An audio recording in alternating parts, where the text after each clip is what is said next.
Dans cette capsule-ci, on va aborder, mais de façon vraiment une faible introduction, le modèle atomique depuis Niels Bohr, donc au début, commençant en 1911.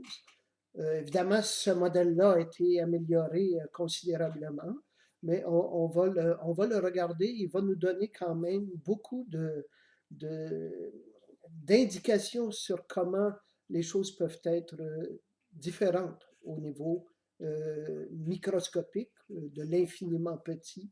Et on va aller regarder le modèle atomique. Ça fait partie des deux grandes révolutions.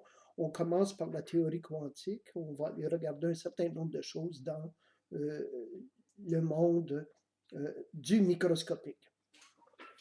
Or, une expérience qui avait déjà été faite à la fin du 19e siècle et en fait, cette expérience-là, on aurait dû la faire au laboratoire. C'est une des plus belles expériences, à mon avis, de tout votre passage au cégep en sciences de la nature.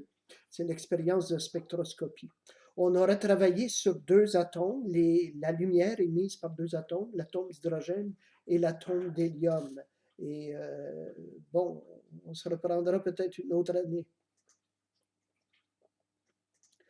Or, dans ce qui avait été connu, on a su à un moment donné que si on regarde la lumière émise par un gaz chaud, au lieu qu'il émette, sur tout le spectre électromagnétique comme un corps noir, ce qu'on observe, c'est qu'en fait, il émet à des longueurs d'onde extrêmement précises et rien entre. Il émet à ces lumières-là ou bien il absorbe aux mêmes longueurs d'onde. Par exemple, si de la lumière provenant d'un nuage d'hydrogène, provenant d'atomes d'hydrogène, cette lumière, si elle traverse un nuage qui va absorber la lumière produite par l'hydrogène, on va voir disparaître de la lumière émise par le nuage, on va voir disparaître ces raies-là qui auront été absorbées par le gaz. Donc, l'hydrogène présent dans le gaz absorbera ces lumières-là. À l'inverse, de l'hydrogène chauffé va émettre ces lumières-là à ces longueurs d'onde-là très précises. Or, ça, c'était un des réels mystères à la fin du 19e siècle. Comment expliquer les raies d'émission ou les raies d'absorption? Pourquoi des longueurs d'onde précises étaient associées à des atomes? En fait, on connaît, par exemple, l'hydrogène, ce serait un des gaz on aurait regardé, ou l'hélium, on aurait pu voir toutes ces longueurs d'onde-là dans un spectroscope. Le néon, le krypton, le sodium, toutes ces choses-là. Chacun des atomes a un spectre de raies qui le décrit parfaitement, de sorte que si on reçoit de la lumière en provenance d'étoiles lointaines, on retrouve ces raies-là exactement, de sorte que vous pouvez vous dire en ce moment que la physique que vous étudiez ici sur Terre, à Sainte-Thérèse, est exactement la même physique qui prévaut aux confins de l'univers. Ce sont les mêmes atomes qui émettent la même lumière et la science de la nature que vous faites ici, en tout cas pour la physique, pour la chimie, est la même partout dans l'univers. Bon, ce sont ces raies-là qu'on veut expliquer. Alors, au début du 20e siècle, depuis le 18e siècle, la fin des années 1700, la chimie a montré que la matière existe de nature atomique, avec des atomes, des particules séparées. En 1904, on connaît déjà l'existence au moins de l'électron, on sait que c'est une particule, et Thomson, un chercheur britannique, va proposer un modèle. Il va dire que les atomes sont faits d'un amalgame de charges positives qu'on ne connaissait pas encore et d'électrons dans le même nombre pour que la matière soit en gros, neutre électriquement. Ce qui voudrait dire que les atomes seraient comme des masses dans lesquelles on retrouverait en nombre identique le nombre des charges positives et négatives. On avait appelé ça le plum pudding. En 1909, un chercheur britannique, Rutherford, qui a d'ailleurs déjà travaillé ici à McGill, l'université McGill, va montrer que l'atome est en fait constitué d'un noyau et d'électrons en orbite sur un modèle planétaire.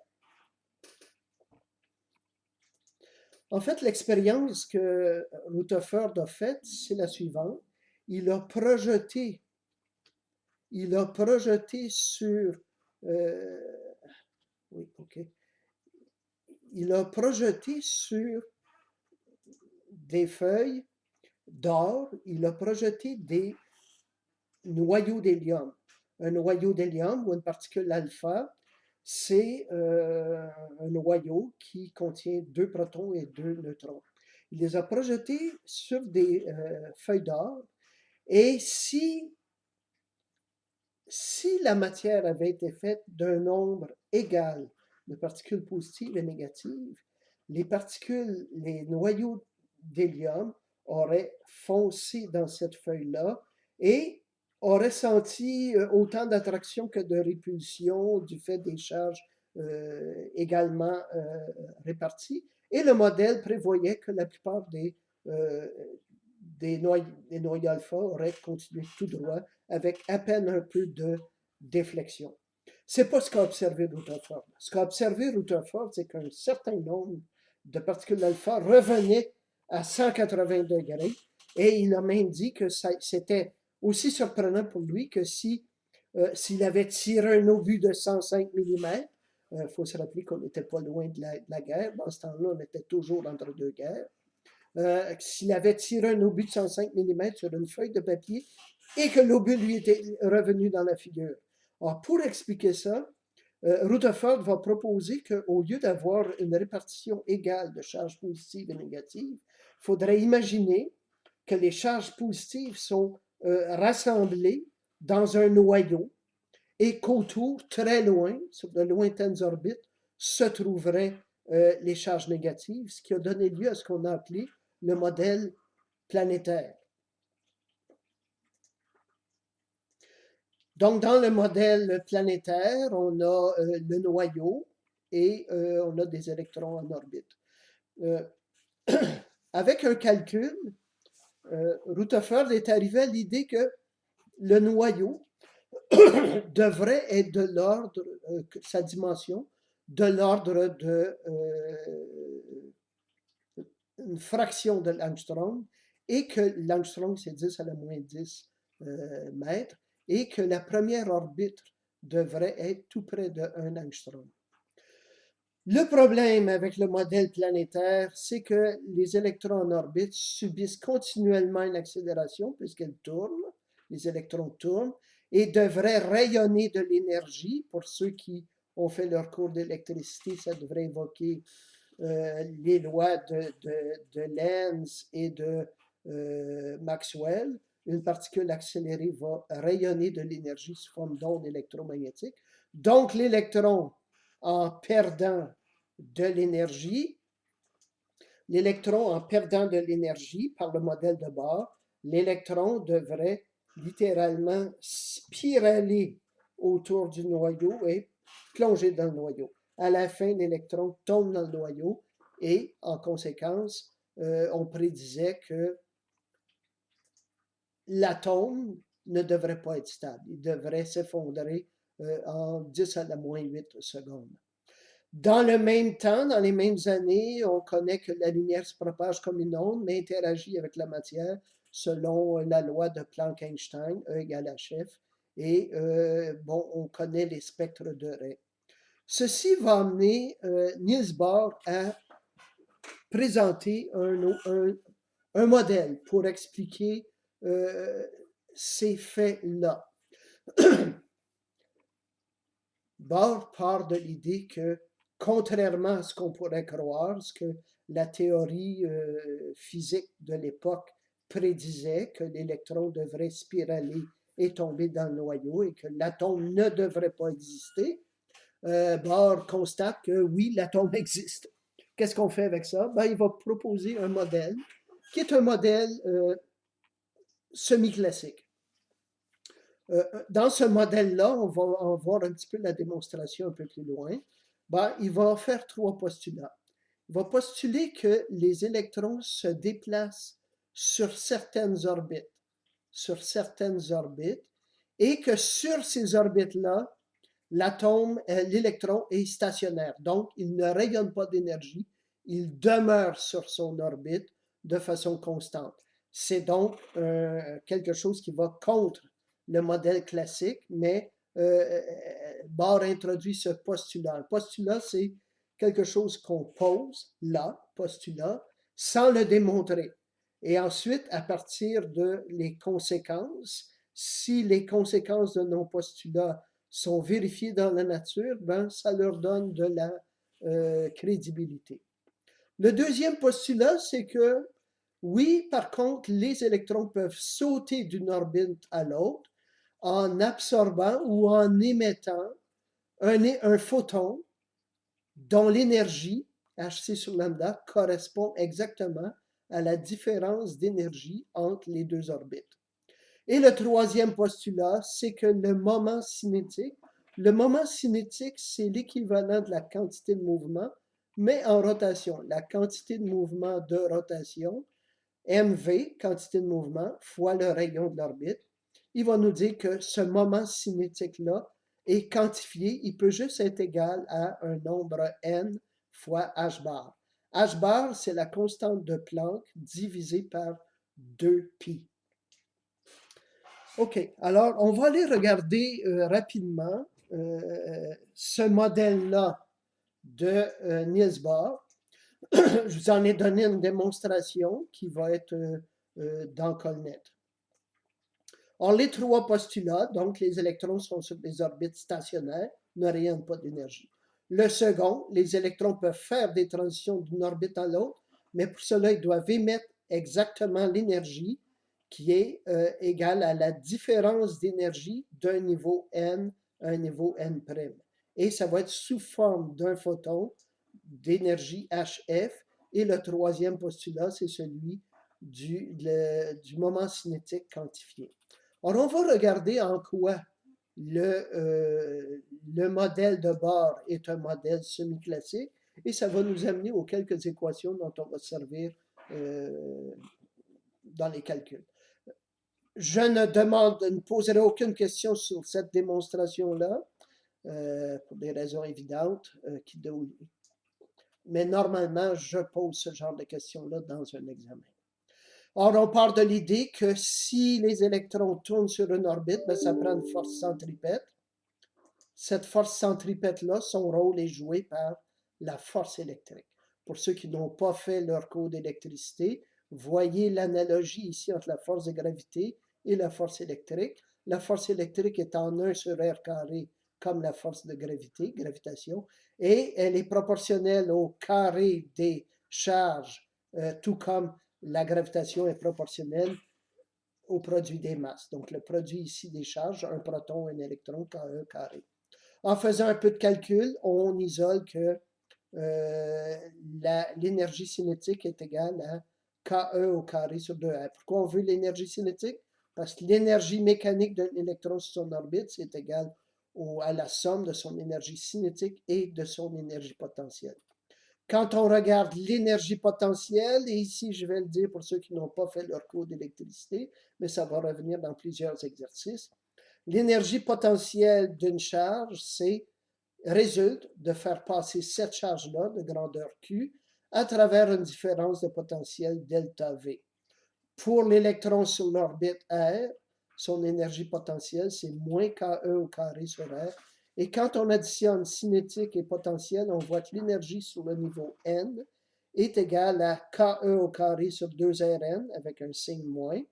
Donc, l'électron est vraiment lié à son noyau. écrit différemment en changeant la constante de Coulomb par 1 sur 4 pi epsilon 0. Voici ce que ça donne. On veut maintenant calculer le rayon de l'orbite. Ben, si on se sert de notre équation 1, qui est mv carré égale ça, on peut isoler la vitesse. On trouve KE au carré. La vitesse sur le niveau n, le carré de la vitesse est donné par cette expression-ci. Mais là, il s'agit d'une équation de deux inconnues, Vn et Rn, le rayon de l'orbite n et la vitesse de l'électron sur l'orbite n. On a besoin d'une seconde équation pour que Rn et Vn soient compatibles. C'est le troisième postulat de Bohr que le moment cinétique est égal à nh bar. Et on trouve, en jouant avec ceci, on trouve que le carré de la vitesse est donné par cette expression-là. Le ME qui est ici, c'est la masse de l'électron. Et on trouve que le rayon de l'orbite n est donné par cette expression-ci. Dans le livre de la France, on joue avec certaines constantes, la constante de structure fine, et on relie le rayon de l'orbite n à A0 fois n au carré, où A0, ben, c'est l'expression h bar sur alpha MEC. Le A0, c'est le rayon de Bohr qui est égal à 52,91 picomètres. Vous pouvez le vérifier par vous-même. Et pour finir, si on prend que chaque niveau d'énergie, chaque niveau correspond à cette énergie ici, alors si on fait la différence, si on introduit les constantes, on trouve que l'énergie sur le niveau n est égale à moins 13,60 électronvolts sur n carré. Et le delta E, donc d'un niveau haut à un niveau bas, correspond à un photon d'énergie HF donné par cette expression-ci, moins 13,60 électronvolts fois 1 sur n du niveau haut et le plus lointain, à carré, moins 1 sur le niveau bas, au carré. Le niveau fondamental, on lui donne le nombre 1. Pour un électronvolt, revenons à notre définition de l'énergie potentielle électrique, c'est de faire passer une charge à travers un potentiel V. Un électronvolt, ben, c'est de faire passer une charge élémentaire, 1,602 fois 10 à la moins 19 coulombs, à travers une différence potentielle de potentiel de 1 volt. Donc, le 1 électronvolt qui est ici, il est égal à 1,602 fois 10 à la moins 19 joules. Alors, on va revenir à nos diapos concernant le modèle de Bohr et voir quelques-unes des applications fascinantes de ce modèle. Évidemment, la première chose, c'est que le modèle de Bohr nous aurait permis d'expliquer les transitions atomiques de l'atome d'hydrogène, du niveau fondamental à le niveau 1, 2, 3, dans l'atome, au moment où l'électron saute d'une orbite à l'autre, il émet ou il reçoit de l'énergie. Quand on passe d'un niveau élevé à un niveau plus bas, de la lumière est émise et ça correspond aux différentes raies qu'on aurait pu observer. De l'expérience qu'on aurait fait, on aurait pu déduire la constante de Planck, qui est pourtant un nombre extrêmement petit, dans les 10 à la moins 34, on aurait pu la valider à mieux que 1% au laboratoire. Donc, dans ce dont je viens de parler, les différentes raies d'émission de l'atome d'hydrogène. L'état fondamental, l'état fondamental ici, le second état, et lorsque l'électron retourne au fondamental, il émet la raie violette. Les équations qu'on a vues et qu'on va utiliser tout à l'heure dans un exercice sont celles-ci. Lorsque, au lieu de faire affaire à l'atome d'hydrogène, si on fait affaire à un atome comme l'hélium, avec un nombre de protons plus grand que 1 et d'électrons, ben, cette expression-ci est remplacée par la suivante, où Z est égal au nombre de protons ou d'électrons dans l'atome. Une application extrêmement intéressante, c'est le laser. Le laser, dans un laser, on trouve un moyen d'éclairer, de mettre de l'énergie dans le milieu laser, qui peut être un matériau, un gaz, un matériel ou un gaz, et on amène les électrons dans des états excités, on fait monter les électrons sur les états excités, et à un moment donné, ils vont se désexciter en émettant de la lumière à une longueur d'onde très, très précise. C'est ainsi que fonctionne un laser. Ce phénomène avait été prédit par Einstein en 1921, a pu être démontré expérimentalement seulement en 1953.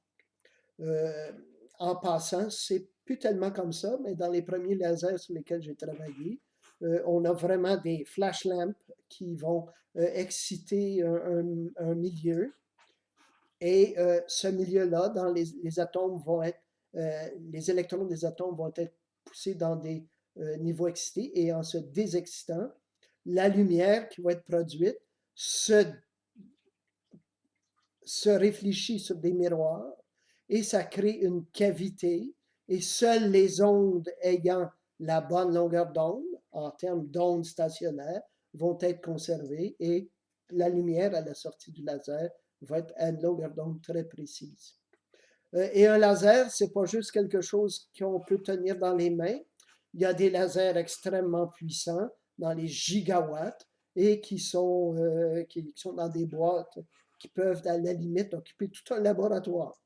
Et c'est assez fascinant. Pour conclure, je vais aller regarder avec vous un exercice, juste pour voir un peu comment utiliser nos formules. C'est l'exercice E6 du chapitre 12. À partir de l'état fondamental d'un atome d'hydrogène, un atome d'hydrogène absorbe un photon qui a une longueur d'onde de 92,62 nanomètres et on nous demande quelle est la valeur du nombre quantique. Autrement dit, sur quel autre niveau l'électron se retrouve-t-il? Dans l'état excité, donc sur ce niveau-là, quel est le rayon de l'orbite et quel est le module de la vitesse de l'électron? Alors, on va aller regarder la solution que j'ai donnée pour cet exercice-là. Alors, l'électron va passer sur une orbite éloignée, on demande laquelle. Bon, on utilise notre équation, le hc sur lambda, lambda étant le 92,62. Est-ce que c'était des picomètres ou des nanomètres? Soit 92,62 nanomètres. On prend l'équation moins 13,6 électronvolts. On se rappelle que ici, c'est des 1,602, 10 à la moins 19 que j'ai transféré ici. On va avoir 1 sur le niveau qu'on recherche, le niveau élevé, moins 1 sur 1 ici, et on résout ça assez facilement. Et on trouve 8,18 qui est relié au fait qu'on a manqué beaucoup de chiffres significatifs. On garde un nombre entier, le nombre 8. Ensuite, par l'équation 12,13, on va trouver le rayon de cette orbite-là. On trouve que c'est 3,386 nanomètres. Or ça, dites-vous que c'est la taille de l'atome d'hydrogène dans cet état excité. On est donc capable de savoir à peu près sa taille. Et on demandait quelle est la vitesse de l'électron, en autant qu'on puisse donner une vitesse à un électron, on va parler de ça un peu plus tard, par l'équation 12,9, en utilisation du troisième postulat de Bohr, on est capable de voir que la vitesse associée à cet électron-là, sur cette orbite-là, est de l'ordre de 10 à la 5 mètres par seconde, qui n'est que, ça semble très très rapide, mais ce n'est qu'un millième de la vitesse de la lumière. Alors, ceci va conclure cette capsule-ci, qui porte vraiment une toute petite introduction concernant